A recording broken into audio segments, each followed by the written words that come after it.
지금 이제 미중 무역 전쟁, 그게 뭐 패권 전쟁으로까지 이제 해석이 되면서 여러 가지 갈등 상황이 벌어지고 있는데요. 투자자들 가운데서도 앞으로 어쨌든 앞으로도 이 달러를 엄청나게 풀어대고 있는, 그래서 모든 나라가 더 이 달러에 기댈 수밖에 없는 상황이 만들어졌기 때문에 미국에 투자해야 된다. 이게 유리하다라고 말씀하시는 분들이 있고요. 앞으로 그 어마어마한 내수 시장이라든가 성장 속도를 보면 중국에 투자를 하는 게 더 맞다. 이런 얘기 하시는 분들이 있고, 여기 좀 나뉘는 것 같아요. 단장님 생각은 어떠신가요? 나눠서 하면 되죠. 아니, 나눠서 하면 되죠. 정말 이게 정말 좋으신 말씀인데, 그러니까 우리 투자자들 가운데서는 너무 극단적인 것 같아요. 그러니까 저도 그 의견에 또 이쪽에도 이 정도 서로 좀 분배해서 하면 괜찮은데. 그러니까 이제 나눠서 한다고 하면 미국에 많이 하고, 왜냐면 거기가 더 크니까 시장이. 그다음에 중국에 좀 적게 하고. 근데 이제 그런 생각은 뭐 충분히 그 논쟁거리가 될 수 있을 것 같아요. 어디가 더 경쟁력 있겠느냐 이런 얘기인데, 예를 들면 성장의 잠재력으로 보면 중국이 높지 않냐 이런 거고, 현재 시스템의 경쟁력으로 보면 당연히 미국이 높은 거고, 그런 건데, 그런 맥락에서 시장을 보면 될 것 같은데요. 이제 이런 건 있는 것 같아요. 제가 보기에는 중국은 말씀하신 대로 잠재력이 있죠. 왜냐하면 우리는 제가 보기에는 좀 아이러니한데, 우리는 절대로 내수로 경제를 살릴 수 없어요. 왜냐하면 이제 이것도 약간 이제 좀 애매하긴 한데요. 소득주도 성장 이런 거 할 때 물론 성장에 도움이 안 되는 건 아니지만, 우리나라 같은 경우, 그러니까 미국이나 중국 같은 경우에는 내수 소비 시장이 엄청 크죠. 네. 그러니까 미국은 절대적으로 소득 주도 성장을 해야죠. 소비 주도 성장을 해야 되는 나라고, 중국도 시장이 엄청 크죠. 거기도 자체적으로 성장할 수 있는 나라고, 우리가 경제 규모가 세계 한 10이 되는데 우리 내수로 드라이빙 할 수 있는 경제가 아니거든요. 우리는 기본적으로 기업의 경쟁력을 갖춰서, 상품 경쟁력을 갖춰서 세계를 상대로 장사를 해야 먹고 살 수 있는 나라고. 근데 중국은 그런 면에서 보면은 말씀하신 대로 성장의 포텐셜이 큰 나라죠. 왜냐하면 14억의 인구들이 소비를 늘린다고 생각하면 엄청난 거죠. 그러니까 그런 면에서 장기적으로 중국이 더 주식이 더 유망하다 이렇게 볼 수 있죠, 충분히. 네. 근데 단 어떤 문제가 있느냐? 하나는 미국이 견제하기 시작했다는 거죠. 미국은 늘 그랬어요. 누군가 자기의 패권에 가까이 오면 다 견제했어요.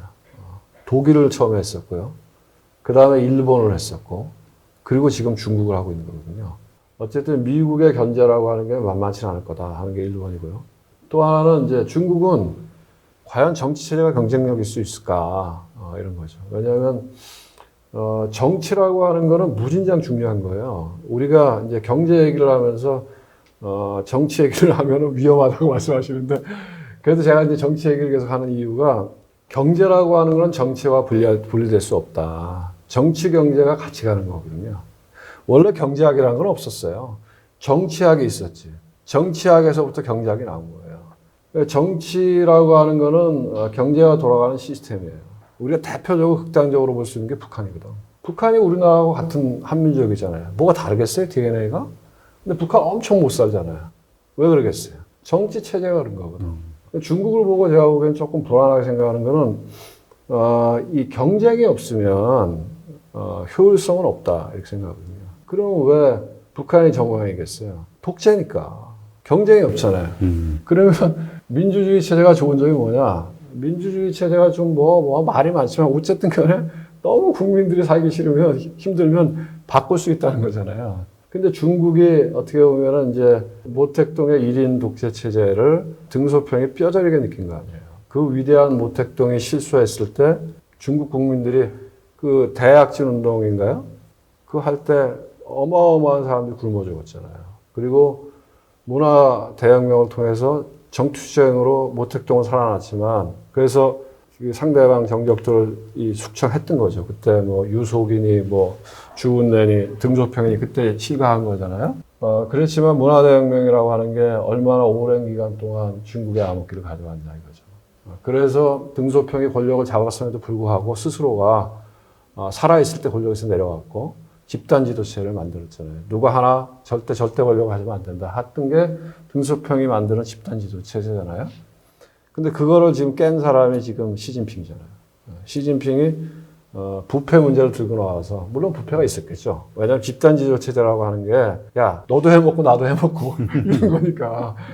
그런 건데, 그래서 이제 국민들이, 아이씨, 뭐지? 이럴 때 시진핑이 부패 이렇게 척결을 들고 나와서 했는데, 결국은 지금 1인 독재로 가고 있잖아요. 네.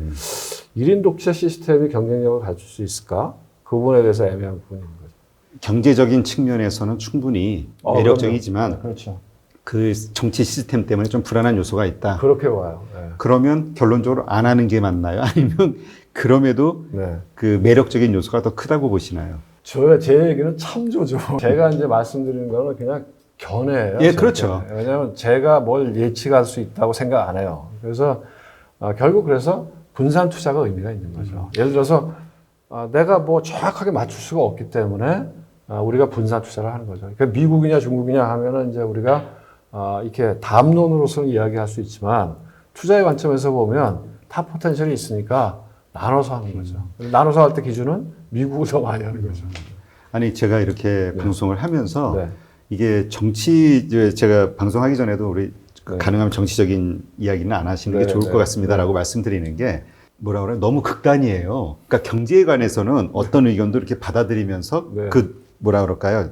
아 이런 거구나. 네. 저런 생각을 갖고 있구나 이런 어떤 네, 네. 중립적인 자세를 갖는 확률이 높아지는데 네. 정치적인 요소가 들어가면 네. 정말 극과 극으로 갈리거든요. 지금 말씀하신 대로 어떤 분은 이렇게 생각, 중국의 합리적인 말씀이잖아요. 분산 투자. 네. 중국도 매력적이니까 네. 이렇게 해라. 근데 사회주의를 싫어하시는 분들은 네. 중국에 투자해? 친중. 그래? 친중이 되시는 거예요. 여기 투자하시는 분들은 제가 분명하게 말씀드리는데요. 이거는 제가 맞다고 보는데 유연하지 않은 사람들은 투자를 하면 안 돼요. 왜냐하면 내가 어떤 그 아집이 있으면 그거는 돈을 잃을 가능성이 훨씬 많아요. 왜냐하면 시장은 늘 나보다 낫거든요. 그 시장을 내가 읽고 대응을 해야 되는데 내 고집을 세고 빡 있으면 둘 중에 하나죠. 대박이 날 수도 있겠죠. 근데 대부분은 중간에 부러져 죽죠. 그래서 내가 펀드 매니저들을 보면 제가 이제 이쪽 자산운용 업계 30년 넘게 있었는데 아주 똑똑하고 괜찮은 친구들이 중간에 나오는 친구들이 있어요. 왜냐하면 아집이 센 사람들.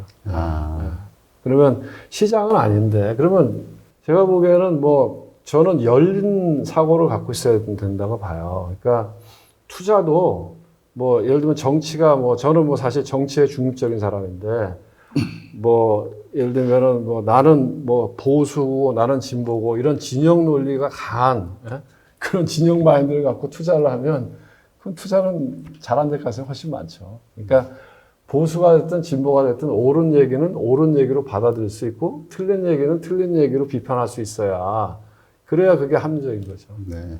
투자의 관점에서는 어쨌건 그러한 리스크적인 요소도 있지만 네. 대신 또 매력적인 요소가 크기 때문에 네. 투자할 만한 가치는 충분하다. 그렇죠. 이렇게 이제 정리를 하면 되겠네요.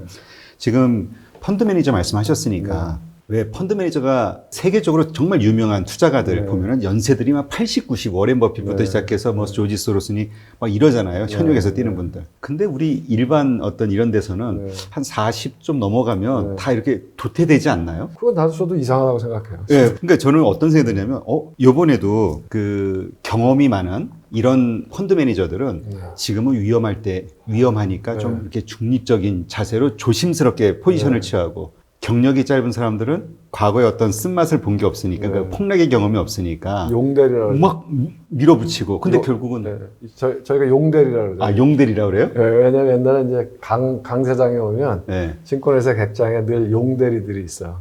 대리 직급은 경험이 많지 않잖아요. 예, 한참 막 용감한 대리. 용감한 대리. 그래서 용대리라고 하는데 그 강세장에서는 저쪽 막 밀어오르는데 자기 확 색깔이 변할 때 대응을 못하죠. 왜냐하면 그런 거 안 해봤으니까. 그러니까 단기적으로 보면은 용대리가 잘하는 것 같은데 이렇게 길게 늘어놓으면은 아무래도 경험이 많은 사람이 이게 좀 적지 않겠어요? 네. 그래서 저 그런 생각이 들었어요. 그래서 금융업계에서 나이가 들면 이렇게 좀 퇴출을 시키는 게 경험이 많은 게 오히려 이 금융 투자 시장에서는 독이 되나? 이런 생각도 들고. 제가 보기엔 사회적인 풍조 같은데요. 왜냐하면 금융권, 은행권들이 55세가 되면 임금 피크아웃 들어가잖아요. 네, 그렇죠. 그러니까 이제 그거 맞춰 하는 거예요. 대충 별 의미 없이. 55쯤 되면 이제 나이 근데 또 제 생각에 이런 생각이 들더라고요. 저도 제가 지금 젊다고 생각하거든요. 네. 근데 사회에서 저를 바라보는 시각은 안 그렇더라고. 이미 이제 뭐랄까요, 원로야 원로. 원로. 좀 이상해. 근데 이제 전 생각에 그렇게 해서 물러나 줘야 젊은 사람들한테 기회가 있는 거잖아요. 잘한다고 계속 있으면 젊은 사람들은 기회조차도 없는 거잖아요. 그래서 뭐 어떻게 보면은 잘하더라도 그럼 잘하면 물러나서 자기 돈 하면 되지 뭐. 뭐 이렇게 물러나 줘야 또 젊은 친구들이 또 새로운 기회를 갈 수 있다 이런 생각이 들어요. 네. 그러면 이번에는 그 장기 투자, 지금 이제 코로나 이후 모든 산업이 많이 바뀌었잖아요. 네. 언택트 문화로 바뀌고 또 4차 산업혁명이라는 것에 의해서 또 산업들이 많이 바뀌기도 하고요. 네. 예전에 워렌 버핏식의 어떤 장기 투자, 네. 이런 가치 투자, 네. 이런 것이 앞으로도 먹힐 수 있겠는가에 네. 대한 질문이 좀 생기거든요.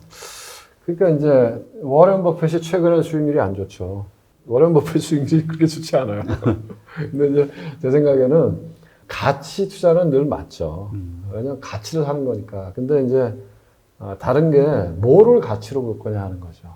그러니까 과거에는 뭐 자산 가치나 수익 가치 이런 것들을 많이 봤죠.